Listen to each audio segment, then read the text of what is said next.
بعد أكثر من 10 سنوات من استعمال ويندوز، استعملت ويندوز اكس بي، ويندوز 7، ويندوز 8، ويندوز 8.1، ويندوز 10، ويندوز 11. خلاص ويندوز، صار الوقت انه اجرب شيء جديد، وهذا القرار اللي تندمت عليه نوعا ما.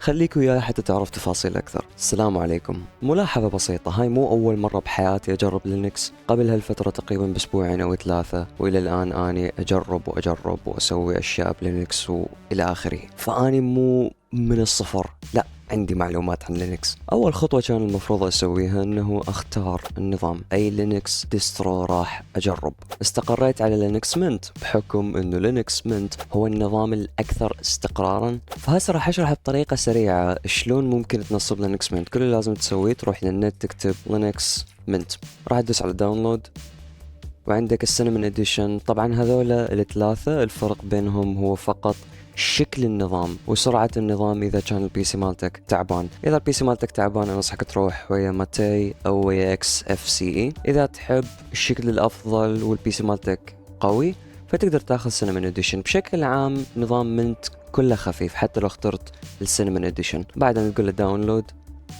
تنزل جوا. هنا راح يقول لك اختار على حسب الموقع مالتك. إذا ما أكو أي وحدة من هذول الدول قريبات عليك فتقدر تختار أول وحدة اللي هي الورلد، تدوس هنا وبس راح يبدأ التحميل وياك. بعد أن يكمل تحميل لينكس منت راح تكتب بالبحث فينتوي، راح تدوس على داونلودز وراح تختار ثالث وحدة. أو إذا ما تحب تستعمل فينتوي تقدر تستعمل بلين اتشر. أنا بس كتبته قبل دخلي على الموقع، وتقول له داونلود اتشر. راح تختار أول وحدة إذا أنت عندك ويندوز وتنصبه. تنصيبه جدا سهل. بعد أن تنصب بلين اتشر راح يطلع وياك بهذا الشكل. راح تقول له فلاش فروم فايل. بعدها راح تحدد لينكس منت، راح تقول له سيلكت تارجت. أنا حاليا ما حاطط اليو اس بي مالتي، بس إذا حاطه راح يطلع لك هنا، راح تحدده وتدوس سيلكت. بعدها تقول له فلاش إذا حبيت تستعمل بلين اتشر. أما إذا حبيت تستعمل فينتوي فهذا هو شكل فينتوي. هم راح تختار الفلاش مالتك، راح تقول له انستول. بعدها لما تدخل هنا راح يطلع عندك بارتيشن الاخ اللي هو مال يو اس بي، راح يكون مكتوب عليه فينتوي. راح تنسخ الايسو مال لينكس منت اللي حملناه قبل شويه وتسوي له بيست بداخل هذا البارتيشن اللي مكتوب عليه فينتوي. بعدها لما تسوي ريستارت وتدوس F12 او F11 على حسب البي سي مالتك وتختار فينتوي، راح يدخلك على قائمة دوس انتر انتر انتر وراح توصل للتنصيب مال لينكس منت، واللي راح يكون بهذا الشكل. هذا لينكس منت. وهسه راح نبدأ عملية تنصيب لينكس منت فعليا، لأن احنا حاليا بداخل اليو اس بي مو بداخل النظام بشكل رسمي. فراح نقول له انجلش كونتينيو. هسه هذا يقول انه اختار الكيبورد لاي اوت، انه لغة الكيبورد مالتك اما. راح نقول له كونتينيو، ولاحقا راح نضيف اللغة العربية من داخل النظام. راح نقول له اي انستول مالتي ميديا كودكس. هاي اذا ما تدوسها فاكو احتمال انه بعض البرامج بعض المواقع ما راح تشتغل عندك، فدوسها للاحتياط، ليش لا. نقول له كونتينيو. هنا راح ينطيك خيارات التنصيب. عندك اول وحده انه تختار احد الاس اس ديات او الاتش دي دي اللي عندك وتنسفه كامل ويتنصب عليه لينكس منت. هذا الخيار الاسهل. اما اذا تحب تسوي مانيوال بارتيشنينج انه انت بنفسك تسوي البارتيشنات، فبصراحه الموضوع شويه معقد وما راح اشرحه بهذا الفيديو، لان هذا الفيديو اكثر شيء عن النظام وشكله والى اخره. فراح نقول له erase disk and install linux mint. هنقول له continue. هنا راح يقول اختار الموقع مالتك. انا عن نفسي اختار لي اياه عشوائيا، فراح اقول له continue. انا مو ببغداد، انا بالموصل، ولكن يعني هنا يقول لك انه اختار اسم، راح نكتب اسم الكان. الرمز راح اختار رمز بسيط، راح اقول له continue وبس. والله بهالشكل هذا راح يبدأ التنصيب. راح ارجع لكم من داخل النظام الفعلي لما يكتمل التنصيب. حاليا احنا بداخل لينكس منت، ومثل ما تشوفون هاي القائمة مال الويلكم. فراح نقول له let's go. desktop colors انا سويته دارك مود. بس تدوس على لونج تقول له دارك، ترجع تطلع من عندها سيستم سناب شوتس. طبعا هاي ميزة خرافية موجودة بلينكس اللي يسموها تايم شيفت. تقدر بحجم بسيط كلش تحفظ النظام مثل ما هو، كأنما تخزنه بكبسولة وتتركها على صفحة. فإذا سويت شيء، إذا على سبيل المثال كتبت كوماند غلط وبعر لك السيستم كامل، فتقدر تفتح هاي الكبسولة وترجع بالزمن للنظام قبل لا تكتب هذا الكود. فعن نفسي أنصح أنه مباشرة تسوي سناب شوت، حتى إذا سويت شيء غلط تقدر تستعمل هاي الكبسولة ترجع بالزمن إلى النظام قبل لا تفجره. اللي سويته خلف الكواليس حتى أقدر أنه أصور لكم، دست على درايفر مانجر واختاريت الريكومندد واللي هو الأفضل بالمناسبة. إذا عندك كرت انفيديا اختار الريكومندد، لا تختار أي واحد من هذول الثلاثة، اختار الريكومندد. بعدها دوس أبلاي أو داونلود. تنصيبه جدا سهل. الشيء الآخر اللي سويته أنه رحت على الأبديت مانجر وقلت له انستول أبديتس. حاليا الأبديتس كلها جاهزة والسيستم محدث. أما البقية إلى الآن ما سويت أي شيء. مثل ما تشوفون النظام مثل ما هو، ما عدلت أي شيء. وأول شيء أريد أعدله هو الماوس، فراح ندوس رايت كليك نقول له كاستمايز. هاي هنا الكاستمايزيشنز مال الديسكتوب. إذا أروح الديسكتوب سيتنجز أقدر أضيف ايقونات مثل الكمبيوتر، هوم، اقدر اضيف سلة المهملات. وهنا الماونتد درايفز بويندوز 24 ساعة راح يكونون الاقراص او الاس اس ديات والاتش اللي عندك ماونتد. اما هنا بلينكس فالموضوع مختلف، لما تسوي لها ماونت راح تطلع، اذا ما تسوي لها ماونت ما راح تطلع. فانا عن نفسي ما احب اشغلها لاي نتورك، ما اشوفها مفيدة بالنسبة لي، فراح اتركها مثل ما هي. اذا نريد نسوي كاستمايز للماوس فراح نكتب بالبحث themes، راح يطلع عندنا هنا هاي themes، نقول له advanced settings، وهنا راح يطلع عندنا الماوس. طبعا اللي راح اسويه انه راح اسويه ابيض فقط، هذا كله اللي اريد اسويه لان الاسود ما يبين. هنا عندنا عدة اشكال للنظام، نقدر نسوي مثلا احمر. الايقونات عندنا عدة اشكال للايقونات، عندنا 100,000 شكل للديسكتوب. ومو بس هذني، تقدر من هنا تضيف او تحذف الثيمات اللي موجودة عندك، عشرات مئات آلاف الثيمات موجودة. نقدر حتى نسوي شكله مشابه لويندوز 7 مثل ما تشوفون هنا عندنا هذا ثيم مال ويندوز 10. المهم هذا مو الهدف من الفيديو، ولكن راح اسوي شوية كاستمايزيشن، شيء بسيط. على سبيل المثال هاي الخلفية اني ما عجبتني. المتصفح اللي يكون موجود بالنظام هو فايرفوكس. فايرفوكس راح يكون موجود ويا اي لينكس نصبه تقريبا. اللي راح اسويه انه راح ابحث عن ثوريوم اللي هو المتصفح اللي انا شخصيا استعمله. راح نروح على ثوريوم براوزر، راح نقول له لينكس. طبعا هاي الخطوة مسويها سابقا فلهذا دا يطلع مظللة. ومن هنا دوت دي بي، اذا انت تستعمل لينكس منت مثل حالتي حاليا فراح تروح ويا دوت دي بي، كله داونلود راح ينزل وياك وتنصبه. تنصيبه جدا سهل، راح اشوفكم طريقة التنصيب. لما تفتح ملف دوت دب هذا الشكل اللي راح يطلع لك. انا لين نصبته سابقا فدي يطلع يمي ري انستول باكج، اما اذا انت ما نصبته فراح يطلع لك انستول باكج، فراح نطلع من هاي القائمة. وهذا عندنا ثوريوم اللي هو تقريبا عبارة عن جوجل كروم بس اخف بهواي، والاكستنشنز وكل هاي الامور كلها موجودة. فهسه راح نجرب على سبيل المثال نطب لليوتيوب.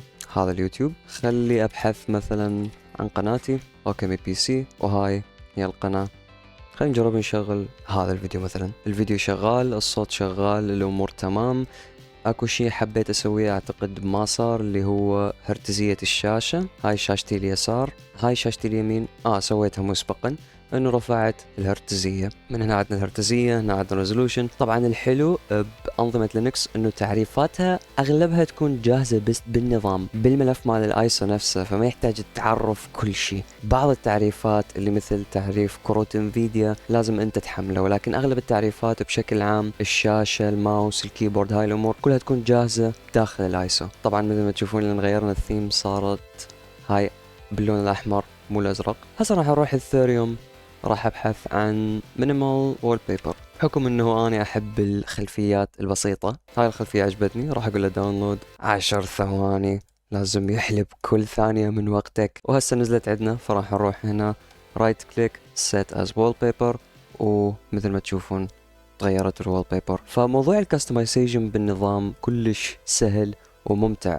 عن نفسي اخر مرة نصبت لينكس منت قضيت ساعات من وقتي انا فقط بالكاستمايزيشنز. الكاستمايزيشنز حيل تونس، على عكس ويندوز اللي يشلع قلبك حتى بس تغير شكل الماوس. هنا لا، الموضوع حيل سهل وحيل ممتع. جربنا نتصفح، جربنا انه يشغل فيديو يوتيوب، جربنا انه ننزل تطبيق، بس هسه راح نجرب شيء شوي اصعب واللي هو الجيمنج. فراح نكتب بالبحث ستيم، ويلكم تو ستيم، انستول ستيم. تلقائيا اعطانا دوت دب بدون ما اني اختار انه اني عندي لينكس منت. فهنا راح اقول له انستول باكج، راح يطلب من عندي الباسورد، انطيه الباسورد عادي. انستولينج فايل. هسه اذا نكتب بالبحث ستيم راح يطلع عندنا ستيم بهذا الشكل. The package cache seems to be out of date. Press return to update the list of available package. اوكي.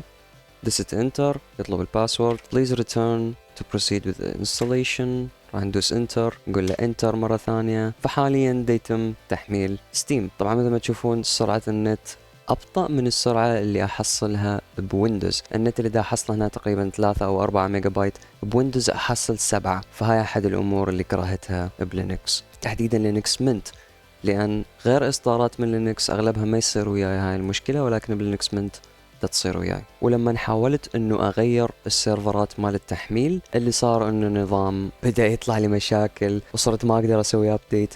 فلهذا قلت خلاص 3 ميجا كافية وزايد. بريس انتر، فهسه يحدث ستيم. واعتقد انه ستيم سووا شيء حلو، انه الايقونة راح تكون موجودة هنا، بس هذا الشيء ما راح يصير ويا تطبيقات البقية. على الاغلب انه هاي ميزة اضافتها ستيم فقط، بحكم انه MSI Afterburner ما موجود على انظمة لينكس.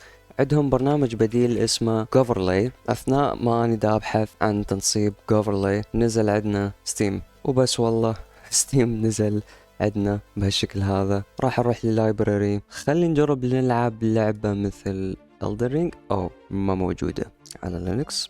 طيب Deep Rock Galactic ما موجودة على لينكس. Golf with your friends أوكي موجودة، بس ماي فريندز حاليا نايمين لأن الساعة 5 الصبح. Human Fall Flat أوكي Human Fall Flat موجودة، فراح نقول له install.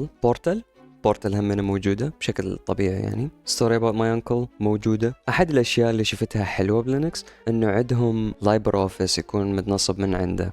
طبعا لايبر أوفيس عبارة عن مايكروسوفت أوفيس بس مجاني وشغال، وبالمناسبة متوفر أيضا على ويندوز إذا تحب تستعمل على ويندوز. بس شنو صاير بالأيقونات؟ ليش الأيقونات بهالشكل؟ وورد نفس المشكلة. ممتاز. هل لأنه أنا مسوي دارك مود هاي تعتبر جريمة بالنسبة لمستخدمين لينكس؟ أوكي يا شباب، لايبر أوفيس زبالة. راح نترك لايبر أوفيس حاليا مثل ما تشوفون ستيم دا يحمل عندنا 4 ميجا، على الرغم أنه أنا عندي ويندوز يحمل 7 ميجا. بس حتى أتجنب أنه أخرب النظام راح أحاول ما أسوي ميرور فيتشنج. على حسب كلام هذا الشخص بالفيديو، فالبرنامج موجود بالسوفت وير مانجر اللي نسيت أتكلم عنه. السوفت وير مانجر بداخل لينكس منت خرافي. ما تحتاج انه كل ما تحب تنزل تطبيق تدخل على المتصفح، تقدر تعتمد على السوفت وير مانجر. بس مو كل التطبيقات موجودة بيه، بعضها اغلبها موجودة بيه بس مو كلها. فالمفروض هنا اذا بحثت عن Goverlay موجود.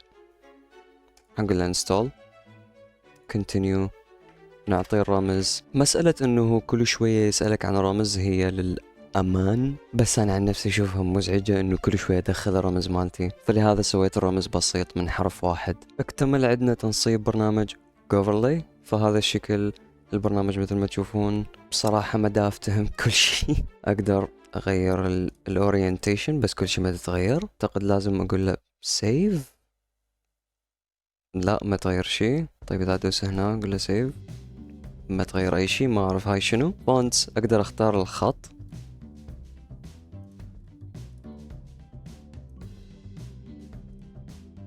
ما دا يتغير اي شيء. اوكي اذا نروح هنا ما اعرف بصراحة هاي شنو، ولا اعرف هاي شنو. نايس. global enable. اوكي restart your system to take effect.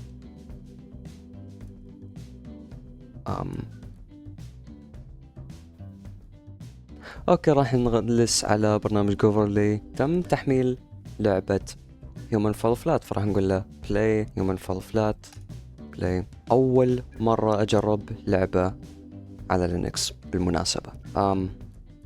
ليش الشاشة سوداء؟ ما أعرف.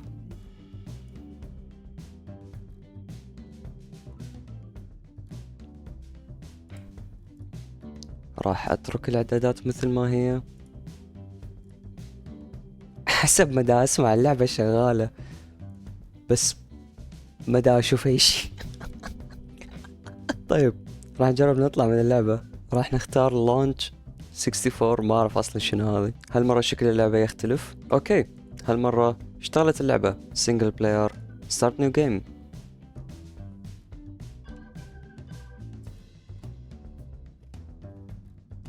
ما أعرف ليش اللعبة شغالة على 60 فريم مو على 144. على الرغم انه تعريفات كرت الشاشة موجودة والفي سينك disabled. اما اذا اكو شخص دي يقول من المحتمل البي سي مالتك ضعيف، فهاي very low apply وراح نرجع. ما اعرف ليش السنسيتيفيتي مال الماوس قلت. كرشت.